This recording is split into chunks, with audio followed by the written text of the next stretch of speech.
Hello，大家好，歡迎收聽堅貼地占星頻道。今日又到我哋嘅星象報道，嚟到12月啦。兩位好。 Hello，大家好，我係 Ashley。Hello，大家好，我係 Scorpio。係啦。咁我哋咧就快講呢一個今個月嘅星象先，因為咧之後我哋咧因為嚟到12月啦，我哋都會嚟一個總結啊，星象嘅總結啊，對我哋嘅影響咁樣。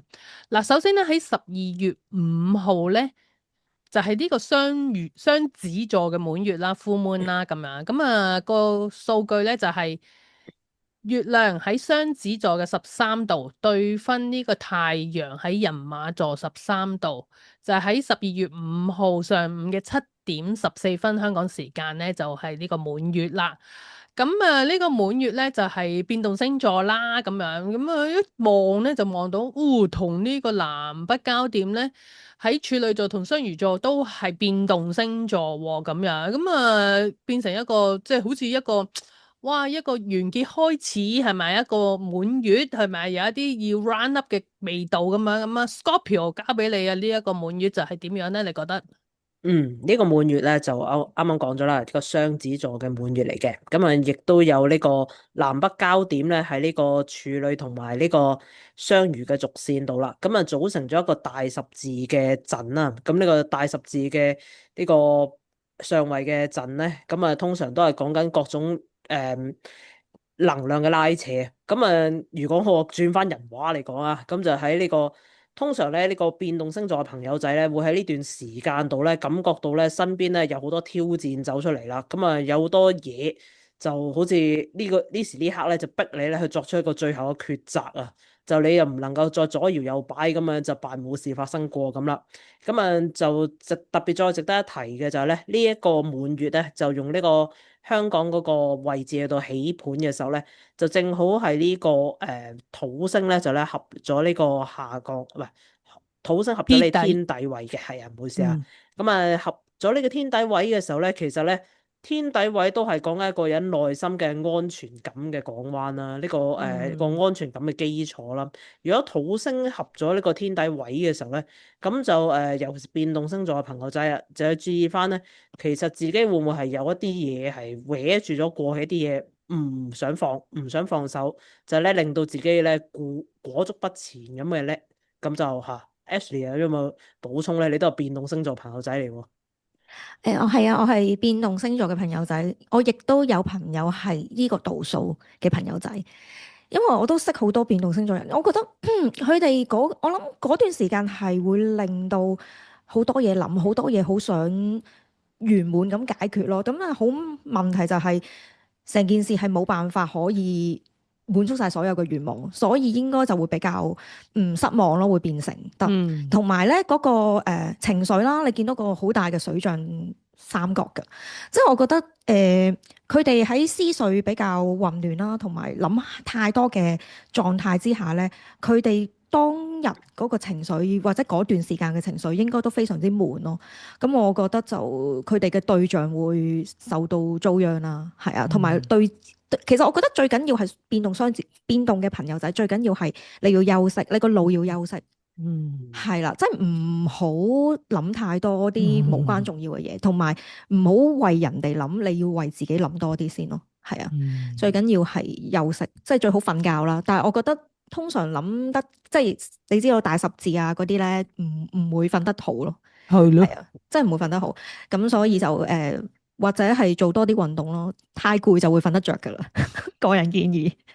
嗯都係嘅，good idea 啦，即係做咗啲嗯運動，或者係萬一真係有一啲困難事遇到喺嗰個滿月期間，人事上啊或者感情關係上真係遇到咩問題咧，就諗下自己係咪真係有啲問題咧，而唔去怪責別人咯。即係我可能要睇下自己嗰個，即係因為土星喺天底啊嘛，係咪啊？嗯。嗯鞭策下自己先咯，唔好諗其他人嘅嘢先啦，就係咁樣啦，搞掂自己先，就咁啦。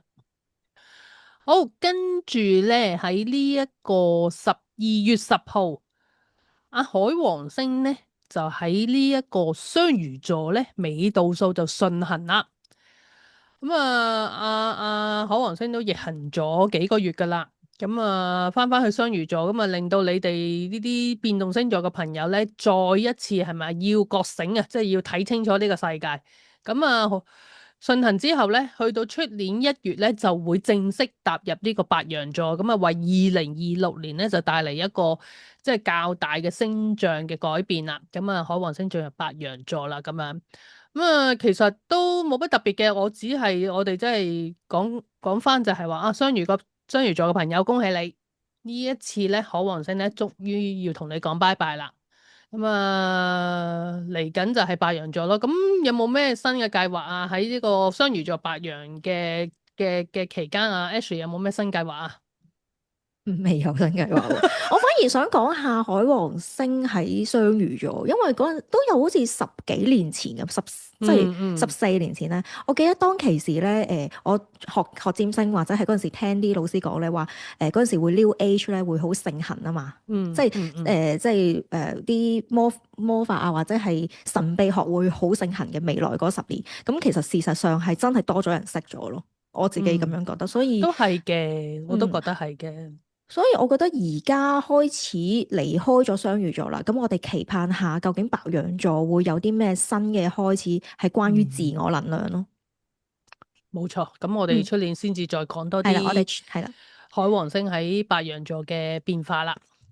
咁啊，跟住去到12月12號咧，咁啊，因為其實我哋而家錄音咧，水星咧仲係喺人馬座逆行緊啊吓，咁但係去到12月12號咧，水星咧就順行啦喺人馬座，咁雖則佢都係喺一個落陷嘅星座吓，但係順行總比逆行好啦，係咪先？咁啊喺到時咧如果真係喺即係你哋逆行期間啊，呢一個11月逆行期間所發生嘅問題咧，譬如合約啊、學習啊嘅決定咧出現過咩問題咧，可能要等12月初嘅時候咧，先至去即係糾正翻啊，或者係實行翻咧就會好啲咯。因為而家始終逆行咧，大家即係我唔知頭先聽你兩位講咧，12月嘅逆行咧都。即係11月水星逆行都帶嚟好多問題，尤其是阿 Ash 去完旅行之後咧，就好感受到呢個水星逆行嘅帶嚟嘅痛苦，係咪啊？因為我上一集已經講緊話啊，我喺11月會11月中會去旅行啦，啱啱撞正水逆啦。咁其實咧，因為水逆呢單嘢咧，我就冇同我啲旅行同伴講嘅，因為我覺得講完都即係費事啦咁樣。點不知咧同我一齊去旅行嘅朋友仔都係一個雙子座嚟嘅，咁所以咧佢係包辦晒所有嘅訂酒店啦，或者係訂旅行即係司機啊，即係即係關於交通上面嘅安排咁樣啦。咁但係所以咧，佢完全係覺得冇問題嘅行程咧，去到嗰度咧就我哋上錯咗人哋嘅車啦，去出發咗10分鐘之後，先知道原來我哋上錯車，然之後翻轉頭，我哋再出發過啦。之後又以為我哋係坐5點鐘船啦，點不知原來最後班船係4點幾啦。我哋又唔知趕唔趕得切去啦，即係好多呢啲咁樣奇奇怪怪嘅嘢咯。然之後佢自己咧翻咗嚟香港啦，突然之間又話唔見咗佢 AirPod 咯。即係我覺得成件事即係完全受影響係咪啊？完全係受影響咯。我自己就因為set 錯咗個銀行嘅叫做戶口號碼啦，又俾人彈翻轉頭，又扣咗啲錢咁樣啦。咁最近我個洗衣機又壞咗咁樣咯。12月會好啲噶啦，係啦，我覺得會使傷心過度啊。係啦，順行翻就會一切會變安好啦。冇錯。阿 Scorpio 有啲咩？有冇啲分享下水型？冇咁啊！嗱，我哋錄緊音嘅呢個時間就係呢個11月嘅23號啦。咁啊，我都有啲投資啊股票嘅嘢嘅。咁啊，喺自從呢個11月咧，呢個水星逆行之後咧，咁就嗰下真係每日壓汗嘅。咁啊，我係10月尾嘅時候咧，就見佢臨水逆之前咧，將啲高風險嘅股票就賣晒啦，跟住咧就咧翹埋隻手就等睇下發生咩事啦。咁果然賣咗之後就好短嘅時間之後就突然之間就出咗嗰場咁嘅小股災喺度啦。咁啊，直到咧我哋錄緊音嘅呢個時間咧，都仍然都係向下插緊嘅，尤其是 Meta 啊、Microsoft 嗰啲咧，就向下插緊嘅。咁就希望去到呢條片出街啊，12月嘅時候啊，咁啊大家都活翻正常嘅市況啦嚇，希望啦，希望啦。哇，係啦，真係好應該險啊，好險，會比今個月好嘅12月就係好咁樣。險，好險，真係好險，呢件事真係。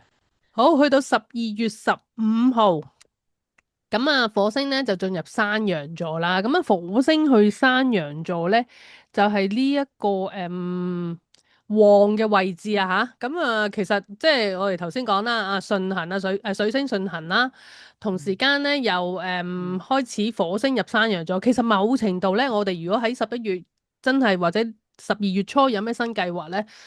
火星入山羊座係一個好好嘅即係行動嘅開始或者一個落實期啊吓，咁啊大家不妨咧就係設定你哋嘅目標啊，睇下有咩想做啊，或者係健身計劃都好咧，即係喺呢一個火星入山羊座嘅時候係一個好好時間去開始咯。咁啊係一個總之係一個好嘅，即係12月中係一個好嘅時機啦，就係咁樣啦。咁啊，跟住去到12月20號咧，好快咧就去到人馬座，即係射手座嘅新月啦，咁樣。咁啊，呢個新月咧就係又係尾度數喎，因為呢幾個月都係嗰個新月都係喺尾度數啊。咁啊喺人馬座28度24分嘅位置啦，太陽同月亮咁樣。咁啊喺12月20號啊，差唔多冬至啊，12月20號。9點43分上午嘅時候咧，就呢個新月就開始咗啦。咁啊28度咯喎，咁樣咁啊4分上海王星雙魚29度。唉，交俾你啊，Scorpio，呢個4分上會為你帶嚟咩影響，或者為大家帶嚟咩影響咧？好啦，咁啊自爆啦！呢個新月啊，咁啊咁啱就擲正我個出生盤嘅太陽啦，咁亦都喺我生日之前嗰日發生啦，咁啊真係非常之正嗰個生日禮物啦！咁啊咧嗱，因為咧呢個新月咧，咁啊代表住咧新嘅開始啊，有好多新人事新作風啊嘛，咁啊就好死唔死咧，佢又走去咧4分上咗呢個尾度數嘅海王星。雙魚座尾度數嘅海王星啊，咁啊again 都係嗰一樣嘢，都係呢個變動星座嘅朋友仔要注意。啱啱嘅滿月咧，就提醒咗大家要放下啦，即係有啲要即係放手啦咁嘅嘢。而呢一個咧就咧，你放手完之後咧，過咗半個月之後咧，你又要接受新嘅嘢去到出現啦。咁所以其實我都要接受我自己有新嘅嘢出現，就開心到要死嘅。咁啊，再加埋咧Ida 咧啱啱就講過就呢個火星咧就喺呢個山羊座嘅時候咧，亦都係行動嘅好時機嚟嘅。咁啊，我就相信咧因為變動星座嘅朋友仔一般嚟講個腦袋都係停唔到落嚟嘅。咁如果你哋腦裏面之前已經教咗好多好多新嘅嘢嘅時候咧，就不妨咧喺呢個新月之後咧就開始去到將佢落實啦，將佢落地啦。喂，咁好好啊！其實真係即係縱使啊有海王星即係4分咗呢個新月，可能即係睇唔清楚啊，或者好混亂啊，或者假象嘅情況出現。但係咧，去到12月21號咧，就係我哋嘅冬至啊，係咪啊？冬大過年係咪？咁我哋都要同屋企人食翻餐飯，同時間就要睇下個星盤有咩提醒到我哋啦。呢一個冬至嘅話，即係太陽入山羊座啊。好啦，咁啊就繼續講埋呢個太陽入山羊咗啦。今年冬至就踩中我生日啊，真開心啊！咁啊，跟住咧嗱，即係你呢個咧好尾度數啊，老細。係啊，我係呢個射手座，係好美好美嗰啲人，即係咧好美係啊，好美，即係去到如果係早上晝變下晝出世就我已經係轉咗個星座嗰啲嘅，好彩你真係早啲出世差唔多係咪？如果俾你揀，你會揀係做射手座啊，定係做山羊座咧？梗係做射手座啦，哦，係咪啊？做射手座啦，唔好玩，做山羊座辛苦好多。唔係，但係29度同0度，我覺得0度係開心啲喎，我自己覺得啊。你搭埋上升噶嘛？我個上升都已經好陰沉噶啦，唔好搞啦。即係你始終都係想做射手係咪？係啦，我好滿足噶啦，我好感恩噶啦。咁啊係，你係射手，你先至今日有呢個咁樂觀嘅一個態度咯，我相信。哦，咁啊係咯。如果唔係，我諗大家聽 podcast 悶死咗啦，日係日喺啊悶死咗，係度咧，咪？日日成日喺度放額負同頭埋話好哇，香港冇錢啊，咁樣講埋呢啲嘢就大冇領落。前途啊嗰啲咁。你成日聽呢啲係咪？唉，唔好啦，唔好啦，唔好講話晒咁嘅嘢。嘿，好，好啦，交俾你。好，翻嚟，好啦，翻嚟啦。跟住咧，嗱，今次呢個冬至盤咧，咁啊都係一個代表咗今年冬至咧，去到明年呢個春分嘅嗰個市況啦。咁即係嗰個可以咁講係個香港個整體個運勢啦。咁一個季盤嚟嘅。咁嗱，因為占星學上面咧，新年咧就係春分開始嘅。咁啊，但係咧，如果要講埋呢個因為我哋嘅2026年咧嘅1月嘅呢個時間咧，係屬於呢個冬至盤咧所影響嘅。咁所以我都搶集就講一講咧呢個明年嘅第一季咧，咁我大概嗰個狀況會係點啦。咁啊咧，首先咧就睇翻我哋呢個冬至盤咧。我哋咧就好彩，今次呢個冬至盤咧就4個都係冇空星嘅，拍個手掌先，絕對需要拍個手掌，yes 咁啊！今日咧就咧我哋嗰個第一宮主星咧就係呢一個水星，因為咧我哋嘅上升點咧就咧黐住呢個處女座嘅，咁啊即係所以喺呢一季度咧就用一個咧人馬座嘅水星咧嚟到代表香港嘅本身啦，咁啊。呢個人馬座水星咧就咧黐住咧我哋嘅黐住我哋嘅天底位喎，咁黐住呢個天底位嘅時候咧，就代表咗咧其實咧我哋可能咧今季裏面咧香港人咧就咧雖然都真係好中意去旅行啊，咁但係咧似乎個今季咧可能大家咧都會比較留意翻我哋嘅自己嘅屋企啊，留意翻我哋自己嘅土地比較多嘅，咁啊其實我都講咗好多年㗎啦，其實香港人咧就真係咧好鬼死中意房地產嘅。咁啊就所以去到今年冬季咧，嗰個房地產嗰個房地產嘅 topic 咧，我哋都係特別着重一啲嘅。咁啊嗱，至於呢個房地產個市道會係點咧？跟住我哋繼續睇埋落去啦。跟住就呢個第四宮嘅主星咧，就係呢個木星嘅。咁木星咧就擺喺第11宮喎，都係唔錯嘅。即係木星本身係一個因為木星係呢個巨蟹座啦，係一個入旺嘅狀態，係靚嘅。咁啊就同時都係11宮咧，都係一個相當之吉祥嘅宮位啦。咁啊咧，但係就唯獨咧有一個位置就美中不足少少嘅咧，就係咧呢個木星咧係逆行嘅。咁逆行就代表咗咧，呢個房地產喺呢一季咧，其實可能咧係會有一啲即係向上突破嘅情況。但係呢個突破咧就未必就真係好長，甚至乎咧有機會係個假突破嘅信號嚟嘅。咁啊，所以咧。如果大家有房地產嘅投資咧，就要留意翻少少呢一樣嘢。咁但係就整體上面個感覺咧，都係比較即係樂觀少少，可能大家都開心少少嘅。咁啊，另外就仲有一樣嘢就要注意翻啦。咁啊，我哋喺我哋呢個冬至盤度咧，咁我哋個太陽咧就咧係好近火星嘅。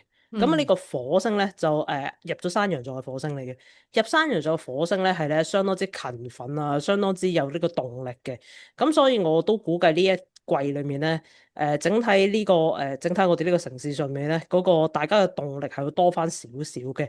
咁啊都好啊，話晒都過年咧，咁啊有翻少少動力咧，都係開心啲嘅。希望嗰個經濟會再好啲添啦嚇。不過仲有呢個火星咧都主管住咧香港第8宮嘅，咁啊可能咧我哋有翻啲財運嘅進帳添嘅，係冇錯，希望會好啲啊，會好啲噶啦，就咁啦。冇錯。咁啊，去到最後咧，就係12月25號啊，聖誕節嗰日咧，阿金星咧就由呢一個人馬座啊去山羊座啊，咁啊少少悶嘅，咁啊雖則係悶少少，因為金星同山羊座咧都係比較務實嘅愛情啊，或者係一啲好講安全感嘅愛情咁樣啦。但係去到聖誕節點都好啦，咁啊都係一個轉星座嘅一天嘅話咧，大家就不妨就係做一個務實嘅浪漫主義者啊。咁啊，大家喺聖誕節有冇新嘅計劃啊？12月有冇打算去旅行咧？呢一期？周圍都係人，你真係真係搞唔掂喎。即係搞唔掂，即係呢啲紅日，即係唔好去旅行啊！即係老老實實而家係啊，即係你可能唔翻大陸咯，但係大陸都係好多人嘅。都好多人，你唔好講笑，因為又係嗰啲即係請假策略啊，請2日變咗1個禮拜嗰啲咧，即係好麻煩啊！呢啲真係咁啊，去到年尾啦，係咪先？咁啊， 12個月咁好快啊！今年過得咁樣，咁啊Ashley 可唔可以回顧一下你今年喺即係錄完咁多集 podcast 啊，或者又真係又上 YouTube 俾人哋訪問啊？你覺得你今年嘅回顧或者你嘅成績，你滿唔滿意咧？我覺得我今年做咗好多嘢咯，咁係喎，所以就對自己各項嘅能力有提升到嘅咁樣咯，所以我對即係冇啊，因為始終因為土星喺雙魚座嘛，咁所以都係有俾自己一啲即係已經嘅期，鞭係啊，策咗同埋鞭鞭策咗策完啊，㗎啦喎，係啊。好快。鞭策咗鞭策完啊！我唔知啊，因為佢仲未走啊，我仲係 feel 到佢鞭策緊我啊，係啊，咁 OK，之後仲要去到白羊座，咁我咁都仲要被係。鞭策噶嘛，係咪先？咁所以我都不敢怠慢啊，真係都但係你已經有一係個經驗啦，即係今年俾土星同海王星捉完，即係咁耐之後，你會知道點樣再應付佢咯。喺2026年，都係嘅，唔係即係我覺得最緊要都係要用有用方法去即係落地嘅方法啦，係咪啊？土星嘅落地嘅方法去應冇錯。付佢咯，係啊，同埋多啲練習咯，唯有係咁樣。練習咩啊？啊，即係你俾自己出錯嘅機會咯。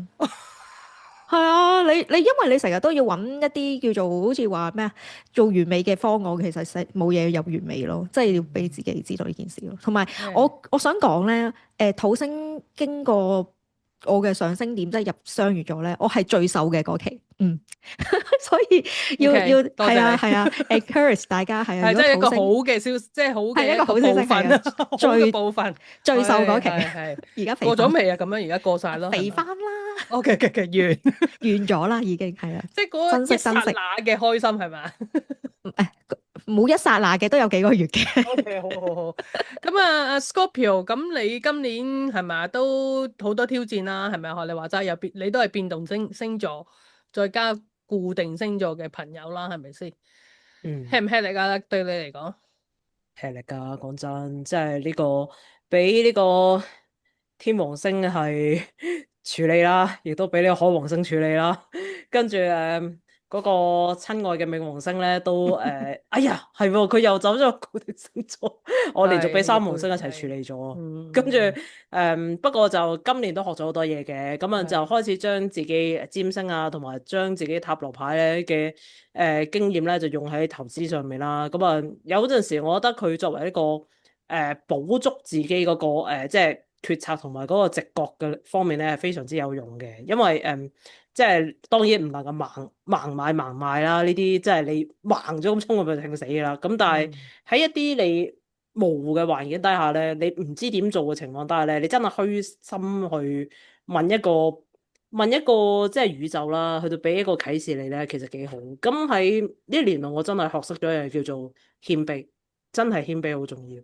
因為當自己嘅身邊遇到好多挑戰，身體又會出問題，甚至乎你面對住一啲你根本唔能控制嘅，例如你聽日你買嗰個股票升定跌，你都永遠唔會知嘅時候咧，stay stay tuned，stay humble。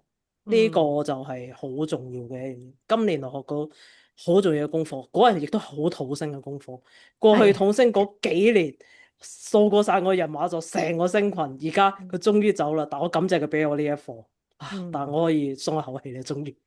我要交俾你啦，Ida，我哋啲變動星座人已經答完啦。你咧，你點樣總結你2025年？我其實咧，即係今年即係回顧翻2025年幾個大嘅外行星咧，都轉星座。其實大家都有不同嘅挑戰啦吓。喺我立場，我今年就注重翻健康多啲啦，因為始終都病過一場咁啊，咁啊覺得冇健康就其他嘢都做唔到啦，咁樣咁啊做多咗運動啦，生活就慢下來啦。即係以前可能又要做呢樣，即係負責呢樣，又要負責嗰樣，咁啊好似好多責任咁樣。咁啊而家冇晒責任之後咧，就開始人生就好似輕鬆咗，就做咗自己啲嘢多啲。我覺得今年係輕鬆咗嘅，對我嚟講咁啊，亦都係注重咗健康，咁啊緊張健康咯，會係咁。出年咧同時間即係嗰三粒外行星咧就會正式去轉星座，咁我覺得呢啲挑戰咧未停嘅，同埋會可能咩頭先阿 Scorpio 講話咩紅咩話，赤馬總之紅羊，係啊赤馬紅羊劫啊！係啊，借馬紅楊劫咁樣，可能即係大嘅變化係未完嘅，咁可能喺2026年咧會繼續出現咁樣。咁我自己就我哋呢一行啊，我作為一個占星師，我覺得 AI 嘅變革為我哋帶嚟嘅挑戰咧都大嘅咁樣。咁我而家就學習要點樣用 AI 去，即係執憑 AI 去輔助我，而唔係俾 AI 去代替我咯，就係咁樣咯。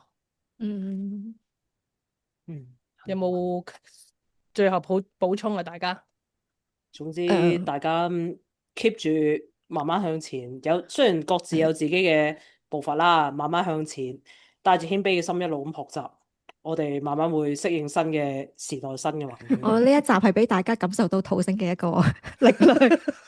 即係令到我哋三條友都好貼地啊，係咪？係啊，真我哋我係貼地晒喎，成件事都我哋聽落去啲內容啊，podcast 內容啊，各樣嘢啊，都係有即係再睇下有啲點樣可以優化各樣嘢咁樣咯。係，我覺得我哋講嘅嘢都係少少即係抽象嘅。我依然有咁嘅感覺嘅，即係老老實實，即係未去到好mass market 嗰種聽落去，哇好貼地啊，或者係好有趣味性嘅。我都明白嘅咁樣，但係慢慢去將我哋所做嘅嘢同埋現實期望，即係我可以聽到關於占星嘅嘢嗰個距離拉近咯，可以。亦都係我哋繼續做呢一個 podcast 嘅一個動力嚟嘅，咁啊，係。係啊，同大家一齊進步。冇錯冇錯，使唔使播翻首歌啊？呢一刻有咩要歌啊？播咩唔係一陣間叫阿 Ash 最後剪條聲落去 round up 成件事。係咪你唱歌？好啦，我哋真係差唔多噶啦，係啊，我哋係啊，內容差唔多。咁2026年先再見咯，如果咁講。我哋2026年1月星象報道，係啊，同大家要大家見面。繼續支持我哋啊！係，嗯，好，拜拜。拜拜拜。拜。